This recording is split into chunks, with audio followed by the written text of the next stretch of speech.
Hello everyone. ठीक है, तो पैडागोजी का मतलब होता है आर्ट और साइंस किस चीज़ की, पढ़ाने की। कि ठीक है, तो जो पढ़ाना है वो एक कला भी है और वो साइंस भी है। ठीक है, तो टीचर है ना, थियोरी में प्रैक्टिस में इन सब्जेक्ट्स को कैसे पढ़ाएंगे इसके बारे में हम बात करेंगे। एनसीएफ क्या होता है? तो एनसीएफ का फुल फॉर्म होता है नेशनल करिकुलम फ्रेमवर्क। ठीक है, और एनसीईआरटी का फुल फॉर्म क्या है? National council of educational research and training.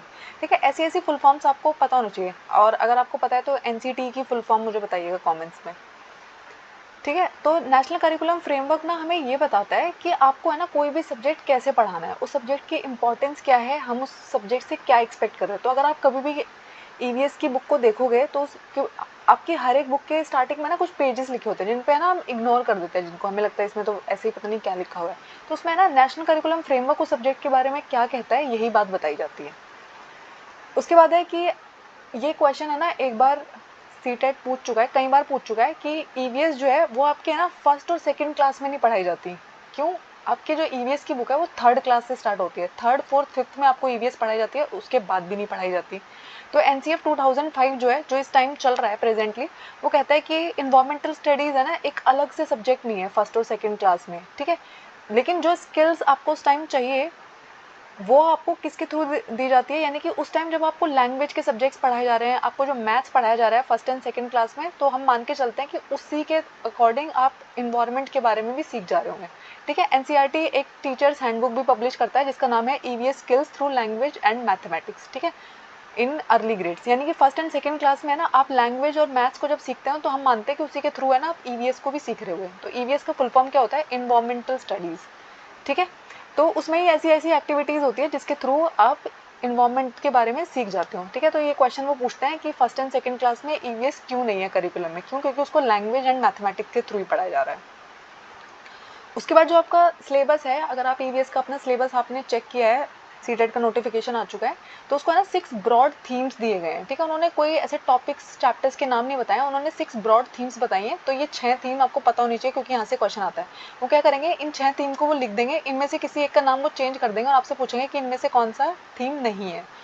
ठीक है, तो हमारी जो 6 थीम्स है वो है family and friends, food, water, shelter, travel and things we make and do. आप इसको ना ऐसे भी याद रख सकते हो कि आपके सर्वाइवल के लिए, एक इंसान के सर्वाइवल के लिए फैमिली और फ्रेंड्स ज़रूरी है कि नहीं। अगर आपकी कोई फैमिली ही नहीं होगी, अगर आपके कोई फ्रेंड्स ही नहीं होगे, तो आपको सर्वाइव करने का मन ही नहीं करेगा। उसके बाद इंसान को खाना चाहिए कि नहीं चाहिए, पानी चाहिए कि नहीं चाहिए, शेल्टर यानी कि रहने की जगह चाहिए कि नहीं चाहिए, फिर है ना हमें घूमना भी तो होता है ना, अपने दोस्तों के साथ फैमिली के साथ हम घूमते भी तो है ना। And things we make and do का मतलब होता है हम चीज़ें करते भी तो है ना। ठीक है, यानी कि बहुत सारी एक्टिविटीज़ आप करोगे तो लाइफ के लिए, सर्वाइवल के जो ज़्यादा ज़रूरी है वो है ये 6 थीम्स। ठीक है, आपको याद रखनी चाहिए। उसके बाद है ना वो पूछते हैं कि ईवीएस की कोई सब थीम्स भी है क्या? तो हमारे सिर्फ 2 ही टॉपिक ऐसे हैं जिनकी सब थीम्स अवेलेबल है, एक है फैमिली एंड फ्रेंड्स और एक है फूड की। तो फैमिली एंड फ्रेंड्स की सब थीम क्या है? Relationship, work and play, animals and plants. यानी कि जब हम फैमिली एंड फ्रेंड्स की बात करते हैं तो उसमें ऑब्वियसली सी बात है रिलेशनशिप आ रहा है। ठीक है, उसमें आपका काम आ रहा है, खेलना आ रहा है, और आपके प्लांट्स एंड एनिमल्स आ रहे हैं। ठीक है, फूड में क्या आ रहा है? टेस्ट करना, खाने को टेस्ट करना, उसे पचाना, डाइजेस्ट करना, कुकिंग, बनाना, प्रिजर्विंग टेक्निक यानी कि खाने को बर्बाद होने से कैसे बचा सकते हैं, और फार्मर्स एंड हंगर, क्योंकि खाना मोस्टली हम जिन चीज़ों से बनाते हैं उनको फार्मर ही प्रोड्यूस करते हैं ना। ठीक है, तो ये है हमारी सब थीम्स। तो आपको है ना 6 थीम भी पता होनी चाहिए कि कौन कौन सी है, और सब थीम्स कौन से 2 टॉपिक्स के ये भी पता होनी चाहिए, और उनकी सब थीम्स है क्या क्या। जैसे वो क्या करेंगे, फैमिली एंड फ्रेंड्स की सब थीम है ना उन्होंने लिख दी होगी relationship, work and play, digesting and plants. तो आपको पता होना चाहिए कि जो डाइजेस्टिंग है वो फैमिली एंड फ्रेंड्स की सब थीम नहीं है।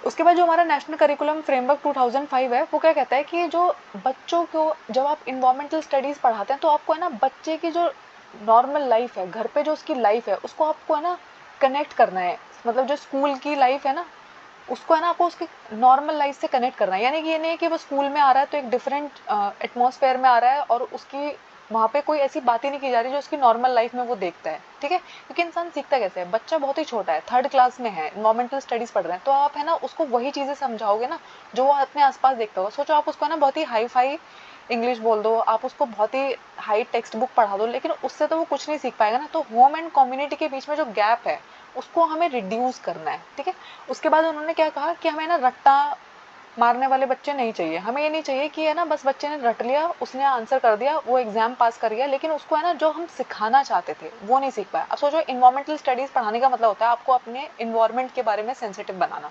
ठीक है, आप है ना प्लांट्स एंड एनिमल्स, अपने रिलेटिव्स, अपने फ्रेंड्स, फैमिली, किसी के लिए भी सेंसिटिव नहीं हो, बहुत ही इनसेंसिटिव बिहेवियर दिखाते हो, तो आपका इन्वायरमेंटल स्टडीज पढ़ने का फायदा ही क्या हुआ। ठीक है, सिर्फ पास करने का हमारा मतलब नहीं है, सिर्फ ये नहीं है कि आप स्कूल में आए और आपने एग्जाम पास कर लिया। ठीक है, उसके बाद है ना फ्लेक्सिबिलिटी बहुत ज़रूरी है। ठीक है, आपको पता है ना पहले ना स्कूल में ऐसा होता था कि बहुत ज़्यादा बर्डन दिया जाता था, यानी कि आपके पास है ना इतनी सारी बुक्स होती थी, कैलेंडर हो जाता था कि आपको इतने घंटे टीचिंग के लिए ज़रूर देने। ऐसा आज भी होता है, लेकिन अब है ना गवर्नमेंट का बहुत ज़्यादा फोकस इस बात पे भी रहने लगा है कि बच्चों की है ना लर्निंग कैपेसिटीज़ को भी हमें देखना है। ये नहीं है कि बस उसको रटना है, उसको घंटों उसको वो सब्जेक्ट पढ़ना अच्छा लग रहा है, नहीं लग रहा है, लेकिन हम उसको पढ़ाए जा रहे हैं। ठीक है, तो फ्लेक्सिबल होना पड़ेगा हमें। ठीक है, अपना पढ़ाने के तरीकों को हमें चेंज करना पड़ेगा। ठीक है, तो एनसीएफ 2005 क्या करता है कि चिल्ड्रन की जो लाइफ है वो लिंक होनी चाहिए। ठीक है, जो स्कूल की लाइफ है और जो बाहर की लाइफ है वो आपस में लिंक्ड रहनी चाहिए। रोट लर्निंग को हमें डिस्करेज करना है। ठीक है, और फ्लेक्सिबिलिटी। ठीक है, उसके बाद हमें क्या करना है, उसके लिए, क्योंकि हम चाहते हैं कि रोट लर्निंग हमें अवॉइड करनी है, अब उसके लिए हमने क्या किया, अगर आप थर्ड फोर्थ फिफ्थ की बुक देखेंगे इन्वायरमेंटल स्टडीज़ की, तो वहाँ पे है ना डेफिनेशंस एंड डिस्क्रिप्शंस को एकदम अवॉइड किया गया, स्टोरीज के फॉर्म में लिखी गई हैं चीज़ें। क्यों? क्योंकि कहानी के थ्रू बच्चे ज़्यादा जल्दी सीखते हैं ना। हमें ये चाहिए नहीं कि बस उसने डेफिनेशन रट ली कि अच्छा ये क्या होता है। ठीक है, तो उसने ना इन्वायरमेंटल स्टडीज़ की बस डेफिनेशन रट ली, नहीं, हमने ऐसा नहीं किया। तो हमने उसे कैसे कैसे सिखाया, तो अगर आप बुक्स को देखोगे तो उसमें ना नैरेटिव्स दिए गए हैं, पोएम्स दी गई हैं, स्टोरीज दी गई हैं, पजल्स दिए गए हैं। ठीक है, कॉमिक स्क्रिप्ट दी हुई है। ठीक है, स्टोरीज के फॉर्म में लिखा हुआ है। तो अगर आप थर्ड फोर्थ फिफ्थ की बुक को देखो तो बहुत ही इंटरेस्टिंगली डिज़ाइन की गई है। ठीक है, स्टोरीज एंड नैरेटिव्स क्यों बताए गए, क्योंकि जो बच्चे होते हैं वो ना कैरेक्टर के थ्रू, जब आप उन्हें कोई कहानी सुनाते हो, जैसे आप भी है, अगर आपने एक मूवी देखी है और किस उस मूवी में ना कोई एक सेंसिटिव टॉपिक उठाया गया था, तो आपको ना सालों तक वो याद रहेगा। क्यों? क्योंकि हम कैरेक्टर से कनेक्ट करते हैं। हमारी ऐसी आदत होती है कि स्टोरीज के थ्रू जब हमें कुछ सिखाया जाता है वो हम बहुत जल्दी सीखते हैं। ठीक है, उसके बाद है ना हमें एक्टिव पार्टिसिपेशन चाहिए। अब एक्टिव पार्टिसिपेशन का मतलब क्या होता है, तो आजकल जो हमारा एनसीएफ 2005 है वो कंस्ट्रक्टिविज्म पे बिलीव करता है, यानी कि जो बच्चा है वो अपनी लर्निंग जो है वो खुद सीख सकता है, बस टीचर का रोल है फैसिलिटेटर का। तो एक्टिव पार्टिसिपेशन का मतलब होता है कि टीचर क्लास में आई, उसने बोलना शुरू कर दिया, वो बोले जा रही है और पढ़ा के वो चली गई, ये एक्टिव पार्टिसिपेशन नहीं होता है। जब है ना टीचर आई और उसने सोचो वो आपको है ना प्लांट्स के बारे में आज पढ़ाने वाली थी, तो उन्होंने क्या किया, वो आपको गार्डन में लेके गई और उन्होंने बोला कि ठीक है मेरे को बताओ कि आपको कैसे कैसे टाइप के प्लांट दिख रहे हैं। तो जब आप बच्चे एक्सप्लोर कर रहे हैं, गार्डन में घूम रहे हैं, ऐसी चीज़ें जब वो कर रहे हैं, ठीक है, तो इसको हम बोलते हैं एक्टिव पार्टिसिपेशन। ये टीचर ने क्या किया, वो आपको पार्क में लेके गई, फील्ड में लेके गई, किसी वाटर बॉडी के पास लेके गई, या फिर आपको किसी हॉस्पिटल में लेके गई। ठीक है, यानी कि वो जिस भी टॉपिक के बारे में आपको सेंसिटिव कर रही थी, जब आपको आप उसमें जाके सीख रहे हो, बच्चा उसमें जाके सीख रहा है। ठीक है, तो इसको हम बोलते हैं कि हम क्या कर रहे हैं, क्लासरूम के बाहर, यानी कि जो ये सारी की सारी लर्निंग है ना, ये सिर्फ क्लासरूम में, यानी कि जो इन्वायरमेंटल स्टडी सब्जेक्ट है ना वो सिर्फ क्लासेस में बैठ के नहीं पढ़ा जाता। ठीक है, क्योंकि इन्वायरमेंट हमारा हमारी सराउंडिंग होती है ना। ठीक है, तो बच्चे की जो लोकल नॉलेज है ना वो स्कूल की नॉलेज से हमें क्या करनी है, रिलेट करनी है, कनेक्ट करनी है। ठीक है, उसके बाद आता है ग्रुप लर्निंग। तो ग्रुप लर्निंग करानी क्यों ज़रूरी है, तो आपको पता है पीयर लर्निंग, ग्रुप लर्निंग का मतलब होता है कि जब बच्चा है ना अपने ग्रुप में सीखता है, ठीक है, अपने दोस्तों के साथ सीखता है। तो आपको पता है जो बच्चे होते हैं उन्हें ना खेलना बहुत पसंद होता है, लेकिन वो अकेले खेलना पसंद नहीं करते, उन्हें ग्रुप में खेलना पसंद है। तो उन्हें ना ऐसे अगर आप कोई पढ़ाना भी चाहते हो ना, तो अगर आप उन्हें ग्रुप एक्टिविटीज़ दोगे, ठीक है, आप उनको बोलोगे कि आप ये 4 दोस्तों को ये वाली चीज़ करके आनी है, ये वाली चीज़ पढ़ के आनी है, तो वो बहुत इंजॉय करेंगे उस काम को। क्यों? क्योंकि ग्रुप लर्निंग से है ना कोई भी बेटर सीखता है। ठीक है, उसके बाद क्या होता है, अगर बच्चा अपने इन्वायरमेंट को देखता है, ठीक है, तो वो है ना ऐसा नहीं देखता कि ये चीज़ साइंस का टॉपिक है, ये चीज़ सोशल साइंस का टॉपिक है, क्योंकि बच्चा अभी बहुत छोटा है। थर्ड फोर्थ के फिफ्थ का बच्चा जो है वो है ना होलिस्टिक मैनर में देखता है, इसलिए हम उन्हें ना थर्ड फोर्थ फिफ्थ में अगर आप देखोगे साइंस एंड सोशल साइंस नाम का कोई सब्जेक्ट नहीं होता है, सिर्फ हम उन्हें इन्वायरमेंटल स्टडीज़ पढ़ाते हैं। ठीक है, क्यों? क्योंकि होलिस्टिक मैनर में वो देख रहा है, और जब वो फिफ्थ क्लास के बाद सिक्स क्लास में आ जाता है, वहाँ से हमें ना साइंस एंड सोशल साइंस पढ़ाना शुरू कर देते हैं। क्यों? क्योंकि अब है ना बच्चा कंपार्टमेंटलाइज कर पाता है। ठीक है, चीज़ों को है ना डिफरेंट डिफरेंट ग्रुप्स में रख पाता है। ठीक है, उसके बाद क्या होता है, अब हम जब बच्चे को क्लास में पढ़ा रहे हैं तो हमें क्या क्या बातों का ध्यान रखना है, हमें ना जेंडर डिफरेंसेस के बारे में पढ़ाते हुए, कल्चर के बारे में, क्लास, रिलीजन, ये जो बहुत ही सेंसिटिव टॉपिक होते हैं ना, इनको है ना हमें बहुत अच्छे से डील करना चाहिए, क्योंकि बच्चा बहुत छोटा है। कोई भी बात जो टीचर कुछ और सेंस में कहना चाहती है, अगर उसने किसी और सेंस में ले लिया तो सारा पर्पस डिफीट हो जाएगा। ठीक है। तो बच्चे को है ना, टीचर को ये बहुत देखना पड़ेगा कि वो जब भी ऐसा कोई सेंसिटिव टॉपिक पढ़ा रही है, ठीक है, तो किसी के भी सेंटिमेंट्स हर्ट नहीं होने चाहिए। किसी भी लड़की, अगर क्लास में टीचर ने कभी ऐसा कहा कि लड़कियां तो मैथ्स कर ही नहीं सकती, ठीक है, तो इससे ना जितनी भी लड़कियां होंगी शायद सब पे फर्क ना पड़े, लेकिन हो सकता है कोई एक लड़की हो जो हमेशा के लिए सोच ले कि लड़कियां तो मैथ्स करने के लिए बनी नहीं होती, हमारे लिए तो सोशल साइंस ही होता है, हमारे लिए तो आर्ट्स के सब्जेक्ट ही होते हैं, या वो ऐसा कोई भी नोशन अपने बारे में ना रखे, ठीक है। उसके बाद है ना, आपको जब ईवीएस में पढ़ाना है तो आपको है ना सिर्फ टेक्स्ट बुक से नहीं पढ़ाना है, यानी कि एनसीएफ 2005 ये भी कहता है कि हमें ना सिर्फ टेक्स्ट बुक पे ध्यान नहीं देंगे, हमें ना पढ़ाने के लिए बहुत सारे अलग रिसोर्सेज यूज़ कर सकते हैं। अब वो क्या हो सकते हैं, फैमिली मेम्बर्स, यानी कि हमें ना, जैसे कि सोचो टॉपिक है फैमिली एंड फ्रेंड्स, तो आप है ना अगर लोगों से पूछोगे, बच्चे को, आपने किसी बच्चे को खड़ा किया और उन्होंने बोला अपनी फैमिली के बारे में बताइए, आपकी फैमिली में कौन कौन मेंबर है, ठीक है, सोचो अगर वो बच्चा जॉइंट फैमिली में रहते हो तो आप है ना जॉइंट फैमिली या न्यूक्लियर फैमिली का कॉन्सेप्ट भी उनको समझा दोगे, ठीक है। उसके बाद है ना न्यूज़पेपर्स में जो डिफरेंट डिफरेंट न्यूज़ आती है उसके थ्रू आप बच्चों को पढ़ा सकते हो, स्टोरी बुक्स के थ्रू पढ़ा सकते हो, रीडिंग मटेरियल के थ्रू पढ़ा सकते हो, यानी कि सिर्फ जो ईवीएस की जो बुक दी गई है आपको वही फॉलो करनी है ऐसा ज़रूर नहीं है, हमें ना डिफरेंट रिसोर्स यूज़ कर सकते हैं। हमारा मेजर कॉन्सेप्ट है कि बच्चे को वो बातें समझ में आनी चाहिए। तो एक टीचर के लिए बहुत इंपॉर्टेंट है कि हमें क्या क्या अप्रोच यूज़ करना है, ठीक है, हॉलिस्टिक बनना है, ठीक है, बहुत ही सेंसिटिव बनाना है बच्चों को, ग्रुप लर्निंग में एक्टिविटीज़ देनी है, ऐसी एक्टिविटीज़ देनी है जो वो ग्रुप में कर पाए, इंजॉय कर पाए, और जो स्कूल की लाइफ है और जो उसकी बाहर की लाइफ है वो कनेक्टेड फील करे, ठीक है, उसको ऐसा नहीं लगे कि यार मेरे स्कूल में तो ऐसा पढ़ाया गया था, मेरी रियल लाइफ में तो मैं ऐसी कोई बात देखता ही नहीं हूँ, ठीक है। उसके बाद होता है असेसमेंट। असेसमेंट का मतलब होता है जब आप इन्वायरमेंटल स्टडीज़ को असेस करेंगे कि आपने इन्वायरमेंटल स्टडीज़ को पढ़ा है, तो आप असेसमेंट के टाइम पे क्या क्या चीज़ें यूज़ करेंगे, तो ऑब्जर्वेशन एंड रिकॉर्डिंग, यानी कि ऑब्जर्वेशन एंड रिकॉर्डिंग का मतलब है आप देखोगे, बच्चों को आप देखोगे और आप अपना ऑब्जर्वेशन उनकी पावर देखोगे, ठीक है, यानी कि वो रिपोर्ट कर रहे हैं, नरेटिंग कर रहे हैं, ड्राइंग कर रहे हैं, पिक्चर को रीड करना उन्हें आ रहा है कि नहीं आ रहा, पिक्चर को ड्रॉ करना उन्हें आ रहा है, टेबल्स एंड मैप को पढ़ना उन्हें आ रहा है कि नहीं आ रहा, ठीक है। ये सब कुछ कौन सा तरीका होता है, ऑब्जर्व करने का, यानी कि जैसे मैंने उन्हें कोई मैप दिया और उन्हें ना बोला कि आपको इसमें है ना किसी एक पर्टिकुलर जगह को लोकेट करना है, तो अगर वो इसे लोकेट कर पाएंगे, अब सोचो जैसे मैंने उन्हें पढ़ा है कि दिल्ली की मतलब दिल्ली जो है वो इंडिया की कैपिटल है, लेकिन उससे बेटर ऑप्शन क्या है कि मैं उन्हें एक मैप दूँ और मैं उन्हें बोलूँ कि इसमें ना अपनी कैपिटल, हमारी कंट्री की कैपिटल क्या है लोकेट करके बताओ, उससे ना उनकी ऑब्जर्वेशन पावर बढ़ेगी। या फिर है ना आप उनको पार्क में लेके गए और आपने उन्हें बोला कि different different shapes and sizes की लीव्स होती है, जरा बताना आपको ऐसा दिख रहा है कि नहीं दिख रहा, तो जैसे उन्होंने ना different different shapes and size की वो लीव्स को देखेंगे, वो कलेक्ट करके लेके आएंगे, तो उन्हें ना खुद पता चलेगा। क्लास में बैठ के अगर आप ये बात बोल दोगे तो शायद सुन तो लेंगे लेकिन वो उसे समझ नहीं पाएंगे। फिर उसके बाद है डिस्कशन। डिस्कशन का मतलब होता है आप उनकी बात सुनोगे, उन्हें बोलने का मौका दोगे, उन्हें अपने ओपिनियंस को एक्सप्रेस करने का मौका दोगे, ठीक है, उन्हें दूसरों की बात सुनना, ठीक है, अपनी बात कहना, ये सारी बातें आनी चाहिए। तो डिस्कशन बहुत ही इंपॉर्टेंट रोल प्ले करता है। उसके बाद आता है एक्सप्रेशन। अब एक्सप्रेशन का एक तरीका यही नहीं होता कि आप बोल के कोई बात समझा रहे हो। अगर कोई बच्चा कोई ड्राइंग कर रहा है, कभी कभी ऐसा होता है ना, आपने हर बच्चे को बोला कि आज है ना आपका जो मन है वो ड्रॉ करो, और उन ड्राइंग्स को देख के ना आपको पता चला कि किसी बच्चे ने ना बहुत ही सैड पिक्चर ड्रॉ की है, तो शायद आपको पता चलेगा कि आज उसका मूड खराब है क्योंकि उसके घर पे कुछ ऐसा हुआ, ठीक है। उसके बाद है ना बॉडी मूवमेंट्स कैसे कर रहा है, क्योंकि बहुत छोटे बच्चे हैं ना, सब चीज़ें ना वो बोल नहीं पाते हैं, उन्हें इतना पता नहीं होता है, ठीक है, तो बॉडी मूवमेंट्स के थ्रू वो क्या कह रहे हैं, ठीक है, क्रिएटिव राइटिंग एंड स्कल्पचरिंग के थ्रू वो अपने आप को एक्सप्रेस करे, ठीक है, क्योंकि आजकल हमारा जो ज़्यादा फोकस है वो प्ले एंड एक्टिविटी पे है, अपनी नॉलेज खुद कंस्ट्रक्ट करने देने में बच्चों की, ठीक है। उसके बाद आता है एक्सप्लेनेशन। एक्सप्लेनेशन का मतलब होता है जैसे उन्होंने कोई क्वेश्चन पूछा उसके पीछे का रीजनिंग जानना, ठीक है, कि उन्होंने ऐसा क्यों बोला, कोई बच्चा कोई बात कह रहा है तो उसने ऐसा क्यों बोला, उसका रीज़न क्या है, लॉजिकल कनेक्शंस बनाना, ठीक है, बातों को लॉजिकल वे में अरेंज करना, ठीक है। क्लासिफिकेशन क्या होता है, क्लासिफिकेशन का मतलब होता है कैटेगराइज करना, ग्रुप करना, कंट्रास्टिंग एंड कंपेयरिंग करना। जैसे कि सोचो आपने ना बच्चों को दो टाइप के पजल्स दिए, उसमें ना रेड कलर के और येलो कलर के बॉक्सेस हैं, ठीक है, आपने उन्हें बोला कि रेड कलर और येलो कलर को ना ग्रुप करके रखो, तो अगर उन बच्चों के अंदर क्लासिफिकेशन आ चुका है तो वो रेड एंड येलो को अलग अलग रखेंगे। अगर क्लासिफिकेशन अभी वो नहीं समझते हैं तो वो रेड एंड येलो बॉक्सेस को मिक्स करके रखेंगे, ठीक है।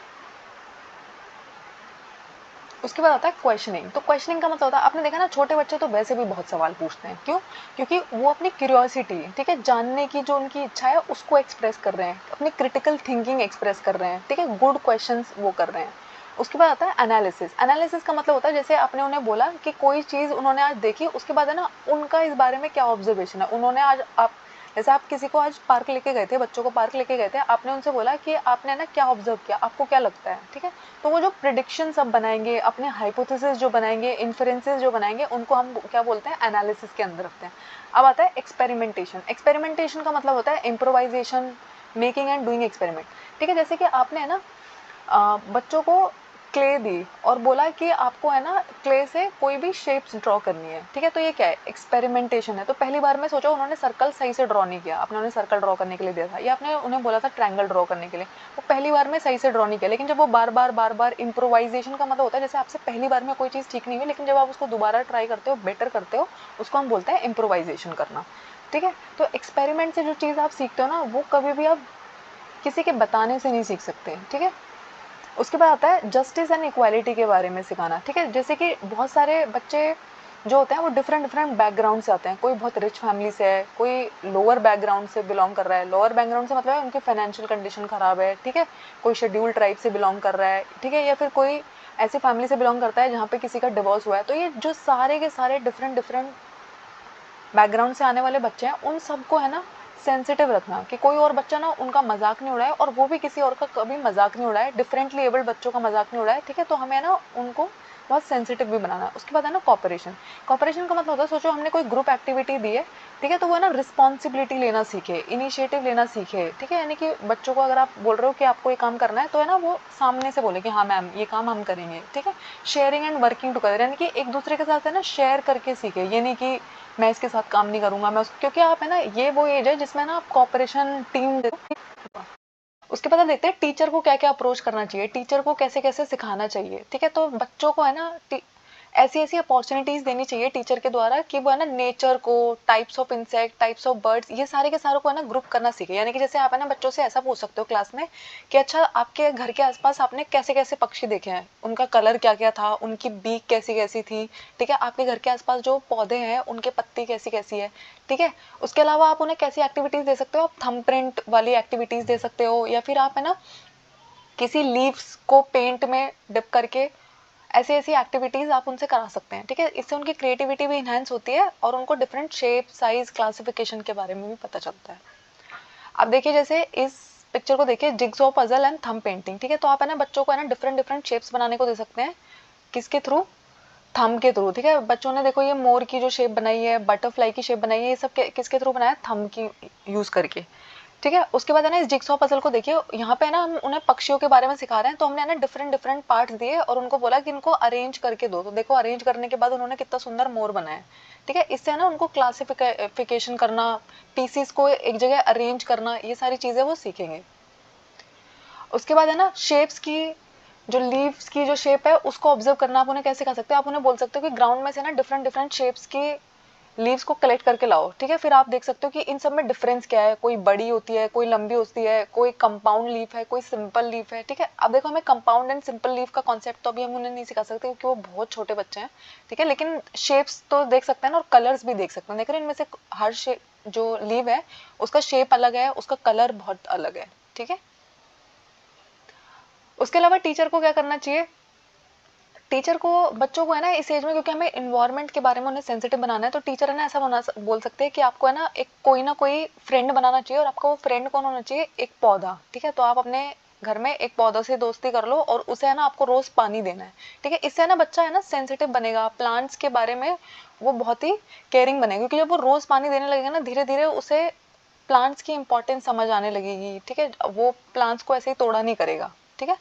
उसके बाद क्या होता है, कुछ जगह ऐसी होती है जहाँ पे ना सारे के सारे लोग है ना पानी भरने जाते हैं कॉमन सोर्स से, जैसे गांव में पहले कुएं में से लोग पानी भरने जाते थे, ठीक है। तो आपको है ना लोगों को डिस्क्रिमिनेशन जैसे इश्यूज भी पढ़ाने हैं, क्योंकि क्या होता था पहले जब लोग पानी भरने जाते थे तो कुछ ऊंची जात के लोग ये बोला करते थे यहाँ से कि आप लोग पानी नहीं ले सकते, ठीक है। लेकिन आपको अब बताना है कि सब है ना इक्वालिटी प्रैक्टिस करते हैं, कोई भी ऊंचा या नीचा नहीं होता, सब बराबर है, ठीक है। तो डिस्क्रिमिनेशन जैसी जो प्रैक्टिस हमारी कंट्री में होती है वो हमें अबॉलिश करनी है, ठीक है। और बच्चों को है ना सेंसिटिव भी बनाना है कि अगर वो कोई ऐसी बात अपने इन्वायरमेंट से सीखता है तो वो सेंसिटिव बने कि ऐसा बिहेव उसे नहीं करना है।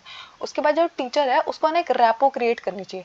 अब रैपो क्रिएट करना क्यों ज़रूरी है, आप जानते हो आपकी लाइफ में ना कुछ ऐसे टीचर्स रहे होंगे जिनको ना आप कुछ भी बता सकते हो, आपकी इवन पर्सनल लाइफ में अगर कोई इशू है ना आप उन टीचर्स को वो भी बता देते हो, क्यों, क्योंकि उन्होंने आपके साथ एक रैपो क्रिएट किया है, ठीक है। तो जब आप रैपो क्रिएट करते हो ना बच्चों के साथ, तो वो अपनी प्रॉब्लम ना आपको आके बताते हैं, वो क्यों नहीं पढ़ पा रहे हैं, उन्हें इंटरेस्ट क्यों नहीं आ रहा है, सारी बातें आप उनसे सीखते हो। अब ये सारी चीज़ें कैसे हो सकती है, ठीक है। तो जैसे जब लोग है ना साथ में खाना खाते हैं, जैसे छोटे बच्चे जब साथ में खाना खाते हैं, शेयर करते हैं, साथ में पढ़ाई करते हैं, ठीक है, तो शेयरिंग इज केयरिंग ये कैसे सीखते हैं, इन सब एक्टिविटी से, ग्रुप एक्टिविटी से सीखते हैं। तो टीचर को भी ये ट्राई करना चाहिए कि बच्चों के साथ एक रैपो क्रिएट करे। उसके बाद है ना एनिमल्स के बारे में भी हमें उन्हें सेंसिटिव बनाना है। प्लांट्स के लिए सेंसिटिव बनाने के लिए तो हमने उन्हें बोल दिया कि एक प्लांट को फ्रेंड बना लो, उसे पानी देते रहना है, ठीक है। अब एनिमल्स को सेंसिटिव बनाने, एनिमल्स के बारे में भी हमें उन्हें सेंसिटिव बनाना है, ठीक है। ऐसा नहीं हो कि बच्चा है ना पत्थर फेंक दे रहा है किसी भी कुत्ते पे, गाय पे, ठीक है। उसके अलावा जेंडर रोल्स, तो जेंडर रोल्स होते क्या है, इस टर्म से आप समझते क्या है। जेंडर रोल्स का मतलब होता है सोसाइटी आपसे क्या एक्सपेक्ट करती है कि लड़कों को ये काम करने चाहिए, लड़कियों को ये काम करने चाहिए, उनको हम बोलते हैं जेंडर रोल्स, ठीक है। तो हमें ना बच्चों को सिखाना है कि आप है ना क्वेश्चन कर सकते हो किसी का दिल दुखाए बिना, ठीक है। दिल दुखाए बिना मतलब ये नहीं है कि छोटे बच्चों के अंदर ये वाली बात बहुत ज़्यादा होती है, वो ना ऐसा बोलते हैं, इवन मैंने देखा है हमारे घर में भी जो छोटे बच्चे होते हैं, कजन्स वगैरह, वो क्या बोल देते हैं कि अच्छा चाय बनाना ये तो लड़कियों का काम है, क्यों, क्योंकि वो बड़ों से सीख रहे हैं, ठीक है। तो आपको बताना है कि ऐसा कोई काम नहीं होता जो लड़कियों का है या लड़कों का है, आपको इक्वली सारे काम करने आने चाहिए, ठीक है। उसके बाद टीचर उन्हें क्या एक्टिविटी दे सकती है, उन्हें ना अपने आसपास के प्लांट्स को आइडेंटिफाई करने को दे सकती है। और इससे है ना अगर आप उनसे ऐसा भी पूछ सकते हो कि इस प्लांट का फायदा क्या है। जैसे सबके घरों में ना तुलसी का प्लांट होता है, एलोवेरा का प्लांट होता है, ठीक है। ये जो कुछ प्लांट होते हैं बहुत ही कॉमन प्लांट है, सबके घरों में मिलते हैं और इनके मेडिसिनल बेनिफिट्स भी है। आप उनसे ऐसे ही पूछ सकते हो कि अच्छा जब आपको सर्दी हो जाती है तो आप अदरक वाली चाय क्यों पीते हो, क्यों, क्योंकि उनके मेडिसिनल बेनिफिट्स भी है ना। तो मेडिसिनल प्लांट्स के बारे में आप उन्हें अवेयर कर सकते हो। अब है ना ऑब्जर्वेशन स्किल क्या होती है। ऑब्जर्वेशन स्किल का मतलब होता है जब आपने किसी सिचुएशन को देखा, किसी चीज़ को ऑब्जर्व किया और उससे आपने क्या समझा, ठीक है। तो इसके लिए ना बुक्स में बहुत सारी पिक्चर्स दी हुई हैं, ठीक है। क्यों, ताकि वो है ना डिफरेंट प्रोफेशंस के बारे में यहाँ पे देख पाए। देखो अगर आप इस पिक्चर को ध्यान से देखोगे, यहाँ पे पोस्ट ऑफिस बना हुआ है, ठीक है। एक लेडी सफाई कर रही है, ठीक है। कोई घर बना रहा है, ठीक है।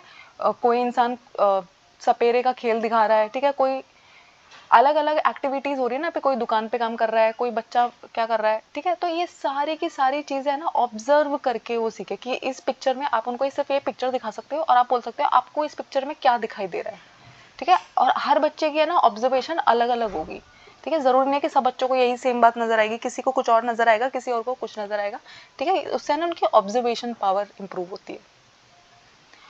उसके बाद है ना बच्चों की क्रिएटिविटी इनहेंस करने के लिए आप उन्हें क्ले के साथ खेलने के लिए दे सकते हो। आप उनको है ना क्ले दोगे और बोलोगे डिफरेंट डिफरेंट शेप्स आप इससे बना के दिखाओ, ठीक है। उसके बाद है ना आप किसी सोचो जैसे आजकल वर्ल्ड कप चल रहा है, तो आप है ना विराट कोहली ने कल अपनी 49 सेंचुरी कंप्लीट की, ठीक है। तो आप है ना उनको बोल सकते हो अच्छा आप है ना किस किस स्पोर्ट्स के बारे में जानते हो, आपको कौन कौन सा स्पोर्ट्स खेलना पसंद है, अच्छा जो इंसान स्पोर्ट्स खेलते हैं उन्हें क्या कहते हैं, ठीक है। उस गेम्स के बारे में आप क्या जानते हो। तो ये सारी की सारी नॉलेज है ना, जब आप ऐसे बात शुरू करोगे तो वो बहुत बेटर समझेंगे इस चीज़ को, ठीक है। उसके बाद gender discrimination and gender biases के बारे में भी बात होनी चाहिए, ठीक है। अब इसके बारे में आप कैसे बात करते हो। तो जेंडर डिस्क्रिमिनेशन का मतलब होता है जब लोगों को लगता है कि एक पर्टिकुलर चीज़ एक पर्टिकुलर जेंडर ही कर सकता है, ठीक है। तो सोचो मोस्टली लोगों को ऐसा लगता है कि जो ड्राइवर होते हैं वो लड़के ही होते हैं, लेकिन अगर आप अपनी क्लास में एक ऐसे फीमेल ड्राइवर को बुलाते हो जो ड्राइवर है बट वो फीमेल है, तो उनका जो ये जेंडर रोल, जेंडर बायस उनके दिमाग में ना ये हटेगा।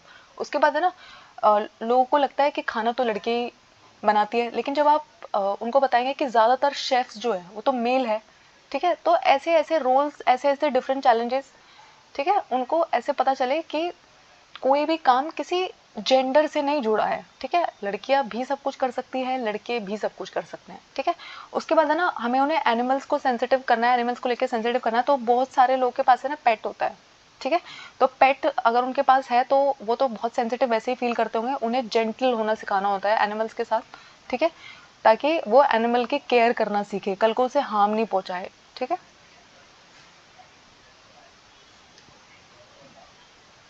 ठीक है। उसके बाद ये एक एक्टिविटी है, जैसे वी पेपर में आप क्या करा सकते हो, जैसे आपने ना भिंडी को कट किया और बच्चों को बोला कि भिंडी से है ना आप पेंटिंग कर सकते हो, ठीक है। तो उससे है ना बच्चे डिफरेंट डिफरेंट शेप्स, कलर्स, अलग अलग डिजाइन आपको शो करके दिखाएंगे। एक तो ये उनसे उनकी क्रिएटिविटी इनहेंस होती है, क्योंकि बच्चों को है ना सिर्फ आप ऐसे बोल के पढ़ाते रहना बोलते रहना बहुत बोरिंग होता है। हम जब हम सीखते हैं, इवन हम इतने बड़े हो गए हैं, जब हम सीखते हैं हमें भी है ना, जब हमें कोई चीज़ करके सीखने को मिलती है, ठीक है, पिक्चर्स के थ्रू सीखने को मिलती है तो हम बहुत जल्दी सीखते हैं ना। अब देखो अगर मैं ना यहाँ से ये पिक्चर हटा दूँ और मैं आपको बोलूँ कि क्रिएटिविटी इन्हांस करने के लिए आप एक्टिविटीज़ करा दो, तो आपके दिमाग में नहीं आएगा कि कैसी एक्टिविटी करा दो। बट अगर आप ये पिक्चर देखोगे, और अभी इससे पहले मैंने एक वो थंब इम्प्रेशन वाली पिक्चर भी बताई, ठीक है। उसके अलावा लीव्स के थ्रू भी आप इम्प्रिंट करना सिखा सकते हो, फ्लावर्स को इम्प्रिंट करना सिखा सकते हो, ठीक है।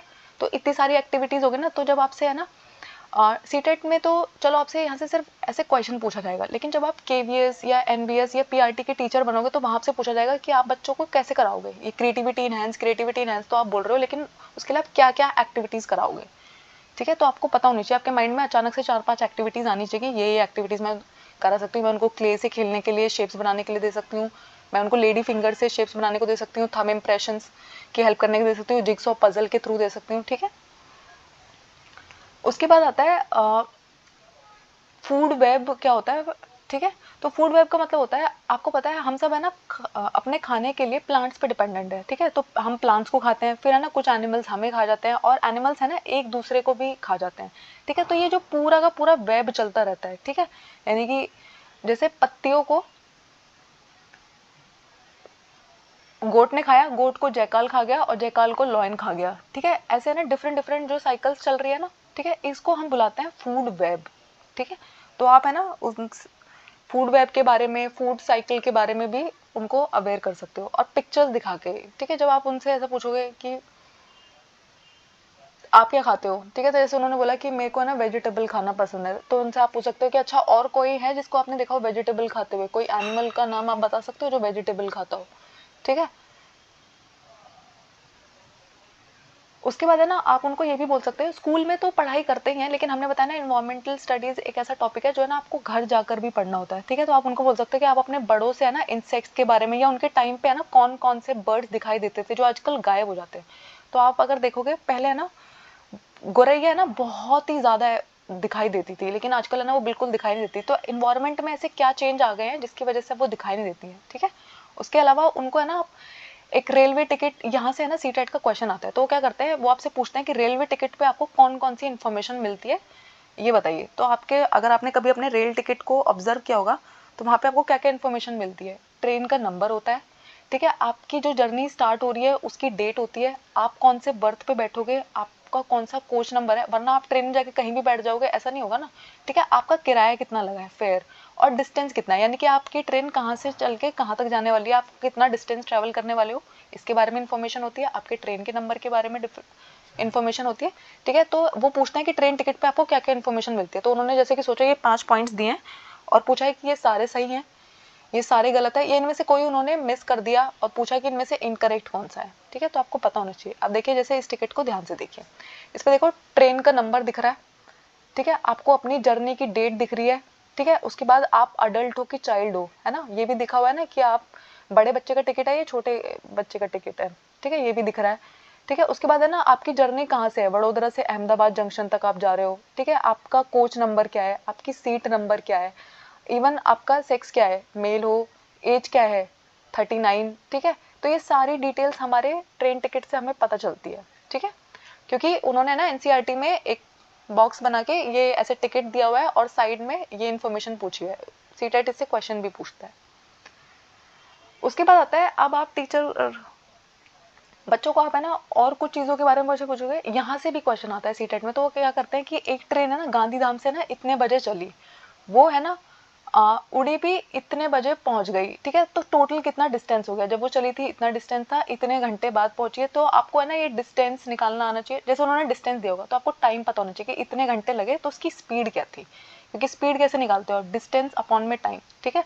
तो कितना डिस्टेंस उसने कवर किया, कितने टाइम में कवर किया, अगर आप उन दोनों को आपस में डिवाइड कर दोगे तो आपको पता चलेगा कि उसकी स्पीड क्या थी, एवरेज स्पीड क्या थी, ठीक है। तो यहाँ से है ना एवरेज स्पीड वाला क्वेश्चन आता है। तो आपको है ना रेलवे टाइम टेबल आप कभी क्लास में लेके भी आ सकते हो, और आप उनसे ऐसे पूछ सकते हो, उनका भी तो अपना एक टाइम टेबल होता है ना कि आपका स्कूल कितने बजे शुरू होता है, कितने बजे ख़त्म होता है, आप अपने घर से कितने बजे निकल जाते हो यहाँ पहुँचने के लिए, ठीक है।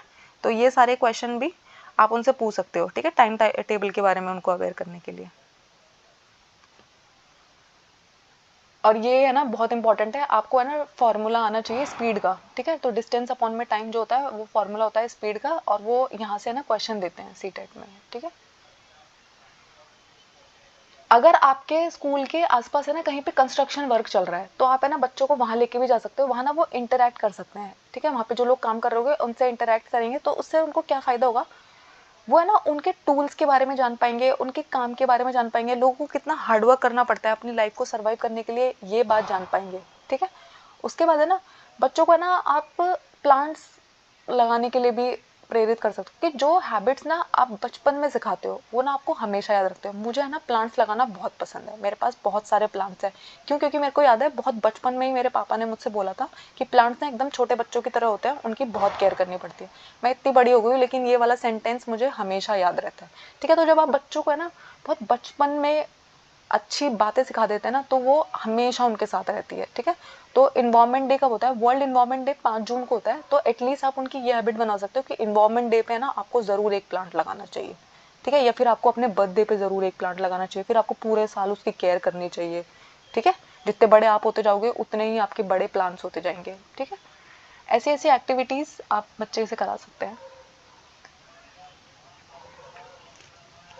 ठीक है। उसके बाद है ना आप उनको ये भी सिखा सकते हो, जैसे उन्होंने ना बिस्किट खाया, चॉकलेट खाई, तो उस पर है ना आप ये भी बता सकते हो क्या ना आप इसको है ना पढ़ना सीखो, इससे ना उनकी ऑब्जर्वेशन पावर, नोट करने की पावर जो होगी वो इंक्रीज होगी, ठीक है। जैसे कि आप क्या क्या पढ़ सकते हो, अगर आप पढ़ोगे इस चॉकलेट का नाम क्या है, सोचो वो चॉकलेट जो है वो डेयरी मिल्क है, ठीक है। उसके उसको कब पैक किया गया था, उसका कितना वेट है, ठीक है। ये जो सारी की सारी चीज़ें जब आप देखोगे, ठीक है। और उनको ये भी पता होना चाहिए कि उसकी है ना एक एक्सपायरी एज भी होती है। कभी कभी जैसे आप ब्रेड लेके आए हो तो उस पर ना एक डेट लिखी होती है ना कि आपको कब तक यूज़ करना है, उसके बाद अगर आप उसे खाते हो तो वो एक्सपायर हो गया है, ठीक है। उसके अलावा आप आपका जो रूम है, ठीक है, आपके जो स्टडीज़ डिपेंड करती है वो इस बात पे भी डिपेंड करती है ना कि आपका जो क्लासरूम है ना वो बहुत ही वेंटिलेटेड होना चाहिए। अगर आपकी क्लास में ना बहुत सफोकेशन फील होता है, वहाँ पे प्रॉपर हवा नहीं आती है, लाइट नहीं आती है, तो बच्चे भी नहीं पढ़ने में इंटरेस्टेड फील करते, टीचर भी नहीं पढ़ाने में इंटरेस्टेड फील करती है, ठीक है। उसके बाद होता है जब हम टीचर को मतलब टीचर जब ईवीएस पढ़ा रही है तो हमें बच्चे में क्या क्या चीज़ें इंक्रीज करनी है, तो हमें उनकी ऑब्जर्वेशन स्किल इंक्रीज करनी है। उसके लिए हम क्या कर सकते हैं, उनको पिक्चर्स दे सकते हैं रीड करने के लिए, उनको मैप्स दे सकते हैं रीड करने के लिए, उनको लोकेट करने के लिए, ठीक है। और आप उनको रेलवे टिकट दे सकते हो कि देखो आपको क्या दिख रहा है इस पे, आपको क्या क्या पता चल रहा है इसको पढ़ के, ठीक है। उसके बाद है ना उनकी इंट्यूटिव स्किल, इमेजिनेटिव पावर, बच्चों के अंदर इमेजिनेटिव पावर वैसे भी बहुत स्ट्रांग होती है, लेकिन आप उनको है ना रटे रटाए आंसर्स देने के लिए मत बोलिए, आप उनको बोलिए आपको क्या लगता है इसका क्या जवाब होना चाहिए, आप क्या इमेजिन कर पा रहे हो, ठीक है। क्लासिफिकेशन स्किल, चीज़ों को है ना क्लासीफाई करना उनको आना चाहिए। जैसे मैंने उनको रेड और येलो कलर के बॉक्सेस दिए, तो अगर उनके अंदर क्लासिफिकेशन स्किल है तो वो रेड बॉक्सेस को अलग रखेंगे, येलो बॉक्सेस को अलग रखेंगे। क्रिएटिविटी का मतलब होता है जब है ना वो अपने दिमाग से बहुत कुछ सोच पाते हैं, ऐसा नहीं है कि टीचर ने जो काम दिया बस वैसे ही उसको करके लाके दे दिया, ठीक है। आप देखो अगर क्लास में है ना कुछ बच्चे होते हैं, जब प्रोजेक्ट दिया जाता है, प्रोजेक्ट तो सबको मिलता है ना, लेकिन कुछ लोग होते हैं उसको इतना सुंदर बना के लेके आते हैं, उसमें न्यू न्यू आइडियाज़ ऐड करके लाते हैं, क्यों? क्योंकि उनके अंदर क्रिएटिविटी पावर बहुत ज़्यादा होती है। उसके बाद seriation and conservation skill, seriation का मतलब होता है आपको चीज़ें सीरीज़ में लगाना सिखा रहे हो बच्चों को, ठीक है। इंक्रीजिंग ऑर्डर में लगाना, डिक्रीजिंग ऑर्डर में लगाना, ठीक है। अगर मैंने उनको 2 3 5 बोला तो उनको पता होना चाहिए कि 5 बड़ा है, ठीक है, 3 उसके बाद आता है और 2 उसके बाद आता है, ठीक। कंजर्वेशन स्किल का मतलब होता है अगर मैंने है ना एक बहुत ही मैंने 1 लीटर पानी लिया है, एक चौड़े मुंह का बर्तन लिया है और एक लंबा बर्तन लिया है, ठीक है, और मैंने दोनों में पानी डाला, लेकिन बच्चे के अंदर अगर कंजर्वेशन स्किल नहीं आई है अभी तो वो बोलेगा कि जिसमें पानी उसको ज़्यादा ऊपर तक भरा हुआ दिखेगा वो बोलेगा ये बड़ा है, जबकि 1 लीटर ही पानी है। तो जब आप कंजर्वेशन का कॉन्सेप्ट सीख जाते हो तो आपको पता होता है कि 1 लीटर इज़ 1 लीटर, फ़र्क नहीं पड़ता है कि आपने चौड़े मुंह के बर्तन में रखा है या फिर हल्के में मतलब लंबे वाले में रखा है। उसके बाद है ना मैप्स को लोकेट करना, रिपोर्ट्स को पढ़ना, क्योंकि यहाँ पे एक चैप्टर है ना एनीमिया के बारे में भी है, एक बच्चे को एनीमिया हो जाता है, उसकी ब्लड रिपोर्ट आई है, ठीक है। तो रिपोर्ट्स में क्या क्या देखा आपने, ठीक है, ये ऑब्जर्वेशन भी आप उनको दे सकते हो करने के लिए। उसके बाद आप एक्टिविटीज़ क्या क्या करा सकते हो, तो एक्टिविटीज़ में आप थंब पेंटिंग करा सकते हो। उसके बाद ओरिगैमी, तो ओरिगैमी क्या होती है, आप अगर आपने देखा है जो डिफरेंट डिफरेंट कलर्स के पेजेस आते हैं ना उनके उनसे ना अगर आप डिफरेंट डिफरेंट शेप्स बनाते हो उसको हम बोलते हैं ओरिगैमी, ठीक है। ग्रुप में एक्टिविटीज़ कराना, हैंड्स ऑन एक्टिविटीज़ कराना, हेल्थ रिपोर्ट पढ़ना, ट्रेन का टाइम टेबल रीड करना, मैप्स पढ़ना, role play and drama. Role play and drama कहाँ पे रोल प्ले करेंगे, सोचो कि आपको है ना आप प्लांट्स के बारे में सेंसिटिव करना है, ठीक है, डिफरेंट डिफरेंट टाइप के प्लांट्स के बारे में बताना है, तो आपने है ना एक ड्रामा करने का सोचा और आपने है ना बच्चों को डिफरेंट डिफरेंट प्लांट्स बनने के बारे में बोल दिया। किसी को आपने बोला कि आप पीपल ट्री बनोगे, किसी को आपने बोला बैनियन ट्री बनोगे, और वो ऐसे ऐसे स्टोरी बता सकते हैं ना। बैनियन ट्री कह सकता है कि मैं बैनियन ट्री हूँ, देखो मेरी जड़ें तो हवा में भी होती हैं, ठीक है। ऐसी ऐसी तरीके से आप उनसे ड्रामा करा सकते हो, प्ले करा सकते हो, क्योंकि जो चीज़ें है ना प्ले और ड्रामा के थ्रू सीखते हो वो उन्हें हमेशा याद रहती है।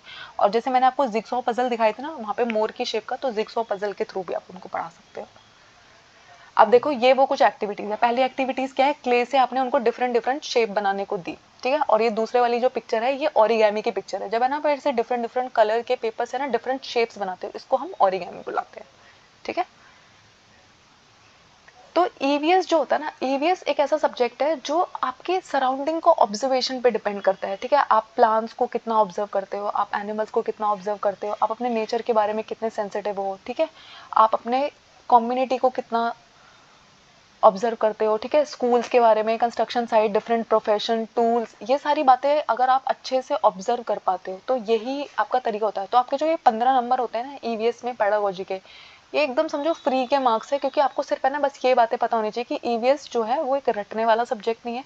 उसको आपको है ना बाहर की लाइफ और स्कूल की लाइफ को कनेक्टेड करके पढ़ाना है, ठीक है। रोड मेमोराइजेशन पे आपका फोकस बिल्कुल नहीं होना चाहिए, और 4 वॉल्स के अंदर पढ़ाने वाला सब्जेक्ट नहीं है, ठीक है। और क्या क्या डिफरेंट एक्टिविटीज यूज कर सकते हैं वो भी आपको पता हो। थैंक यू, आई होप आपका कोई डाउट नहीं है। हमारा ईवीएस पेडागोजी जो है वो कंप्लीट हो गया है, ठीक है। अब हम है ना इसके क्वेश्चंस देखा करेंगे, क्या क्या क्वेश्चंस आए हैं, ठीक है। मैं आपको प्रीवियस ईयर क्वेश्चंस कराऊंगी कुछ, जिससे आपको आइडिया होगा।